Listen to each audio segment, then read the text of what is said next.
What was the reason why you started your business? Why'd you start? Well, my dad's an electrician. I got an opportunity to work with him when I was younger, and before I knew it, I was making more money than all my friends. I ended up going to Alaska for 6 months on a project. I ran his campaign for the United States Senate out of Alaska. Wow.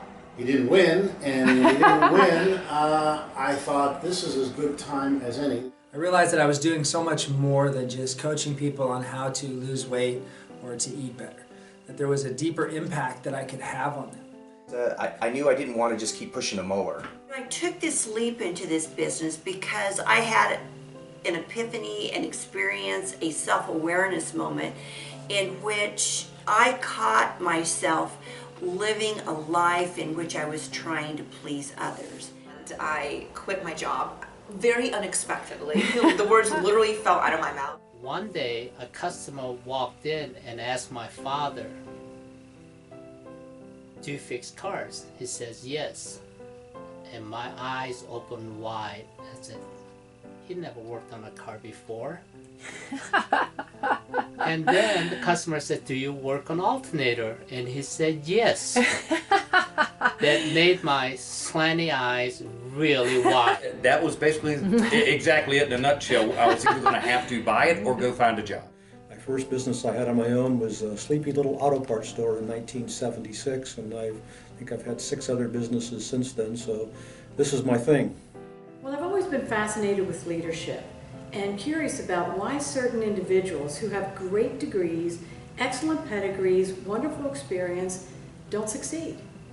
And so I really believe that over time it has to do with self-awareness, awareness of others, and self-management. I wanted to get into business consulting and coaching because I know a lot about marketing, about business operations.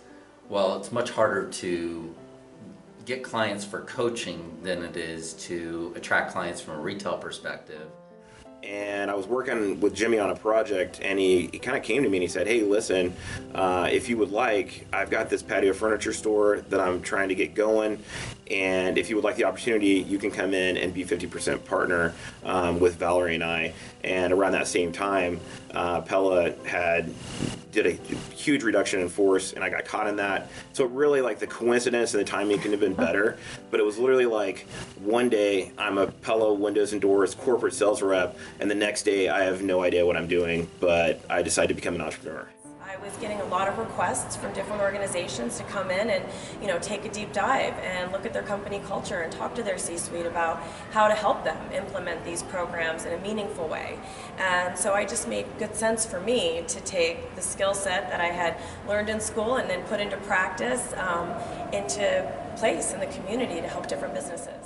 Someone's listening to this video and they're, afraid to get started and they're just kind of dragging their feet about it. What would you tell them the biggest lesson about being fearless is that you've learned? I would say get out of your own head. Just do it. I mean, what's the worst that could happen? I mean, the answer is always no if you don't ask. Right. So just do it. Give it a shot. It's certainly nothing original with me. I try to focus, when I think about it, on the notions of, the only thing to fear is fear itself, and that it's only through bumps in the road and failures that we can measure our success, and that so far, at least in my life, nothing's happened so bad that it was insurmountable. Be relentless with your purpose. If you don't have a purpose, right? Some people say, "Oh, I want to know my life's purpose." A purpose is a purpose, whether it's your life's purpose or it's your purpose now. You need a purpose. And I know what my purpose is on this planet. So everything else comes and goes. But if I focus on that purpose and I do everything else outside of that purpose, my purpose is to be the greatest husband and father and coach I personally can possibly be in this world. Then whatever else comes in, whether it's a distraction or it's a person or it's unfortunately death or it's life, whatever that may be, I'm going to handle it, and then I'm going to go right back to what my purpose is, and I'm going to do it with relentless persistency. Schedule's pretty flexible. I call it freedom. You know, the freedom is, it's the juice is worth the squeeze. If you can figure out how to manage your money and budget well.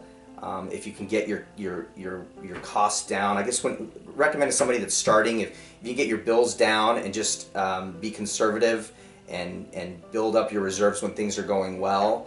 Obviously, I wouldn't just quit my job and just jump right into a business unless I had some sort of pile of money somewhere, some savings.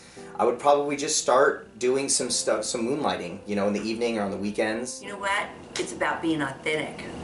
And I think when you're authentic, you know who you are, you know what you are. I think the fearless just kind of comes right with it. When you're trying to please others or you're listening to others and they're imposing their values on you, they're the ones that are putting those doubts on you. When you're in touch with yourself, your strengths, you understand your weaknesses, and you know the difference that you can make, and you know why you are here, you are fearless. The biggest thing I've learned about fearless is that, and I think I kind of alluded to it before, it's not that you could or should be fearless. I think fear is okay. It's about pushing through it anyways, but even if fear does exist, but I almost want to say it this way. Let me kind of give you this phrase. Somebody said this once to me and it stuck, but I'm going to butcher saying it. But she said, where fearlessness exists, anything is possible. Fear is a concept that you have conjured up. The world has not given you fear. Fear all comes within. It's from your experience that has not gone in a positive direction. So I believe that fear is a self-induced mechanism. So you are the only person that have control of that fear. So you could just snap it away. Actually, we just take one day at a time. We have some really, really good days to where we sell a lot of product. We have some builds coming in. We got good cash flow one day. Everything goes really, really smooth. And the next day is horrible. It seems like all that cash flow that come in is going out to somewhere that where is it going? I know, right. Like we were talking about the sign. It's going just to expenses of running the company itself.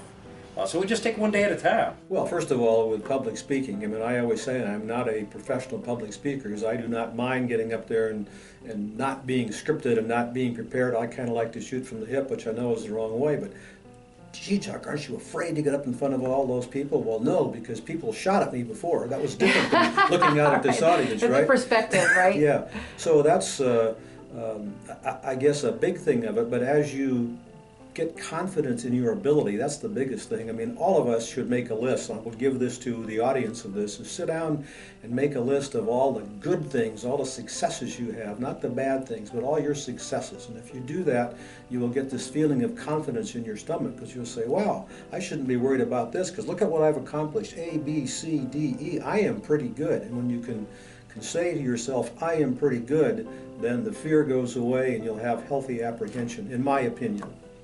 I believe it comes from inside. You have to have a passion and a fire burning within you to commit yourself and be passionate about something that you really want to do. 5-Hour Energy, they're great. It's a joke, but it's serious too. I don't know why. That stuff gives me confidence. It's my drug. And I only drink one a day, but a little caffeine. But when I do have that fear, it's jelly beans for me. It's funny how that gives me the confidence. And fear is not the worst thing in the world. I hate it. As much as I hate it, it does drive you to do things that maybe you wouldn't do if everything was going okay. I'd say the biggest thing that I've learned is to, which is going to sound crazy, but embrace mistakes. Like when things blow up in your face, instead of, I used to just be, first of all, I'd have anxiety about making a mistake.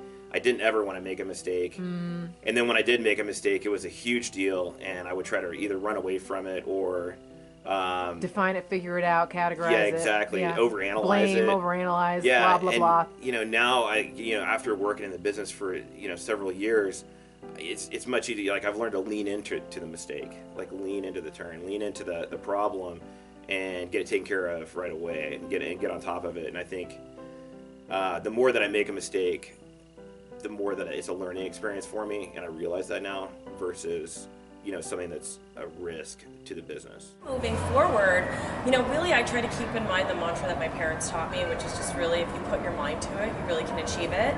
I'm a big believer in that. I'm a believer that if you put hard work into anything and you really are consistent and, you know, you continue to put that in, then you're gonna get the result that you want.